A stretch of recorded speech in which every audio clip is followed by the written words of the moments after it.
रुग्ण आहेत त्यांना सर्व प्रकारचे उपचार देण्याच्या सूचना मी दिलेल्या आहेत।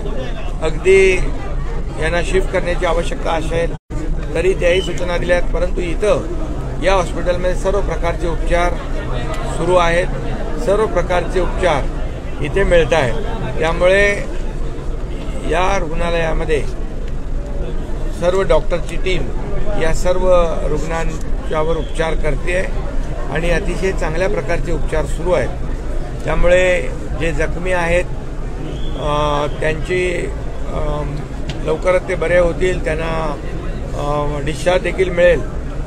त्यांचा संपूर्ण खर्च जो आहे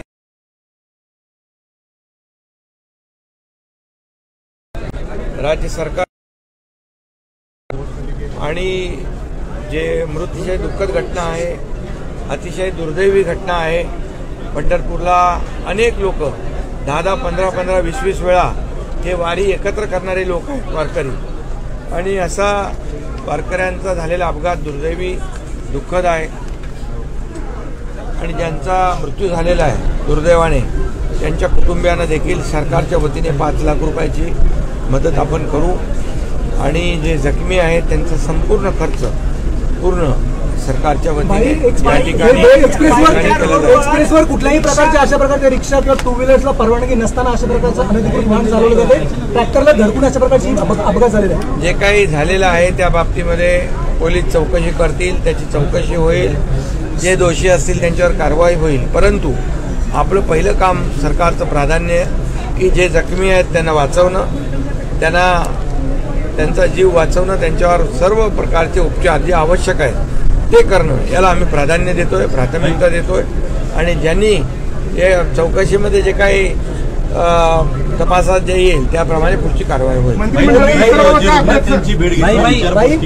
रुग्णांची भेट घेतली, विचारपूस केली त्यांची प्रकृती आणि पांडुरंगाच्या कृपेने सगळे वाचले, तुम्ही दिलासा देत? हा बिलकुल, मला ते सांगत होते की आम्ही पांडुरंगाचं दर्शन घ्यायला चाललो होतो आणि त्याच्या कृपेने आम्ही वाचलो, आम्ही सुरक्षित आहोत, अशा प्रकारची भावना देखील त्यांनी व्यक्त केली।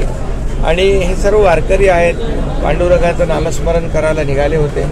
दुर्दैवाने हा अपघात झालेला आहे, परंतु यामध्ये सर्वांना मदत सरकारच्या वतीने उपचारासाठी देखील आणि इतर ज्या ज्या काही बाबी आहेत त्या सर्वांसाठी मदत सरकारच्या वतीने दिली जाईल। सरकार या वारकऱ्यांच्या मागे आहे उभं, तेच मी, आणि म्हणून मी प्रत्येकाची चौकशी केली, प्रत्येकाशी मी स्वतः बोललो आणि ICUतले जे पेशंट आहेत त्यांच्यावर देखील सर्व प्रकारचे जे जे लागतील ते सर्व प्रकारचे उपचार करायला मी डॉक्टरांना सूचना दिलेल्या आहेत।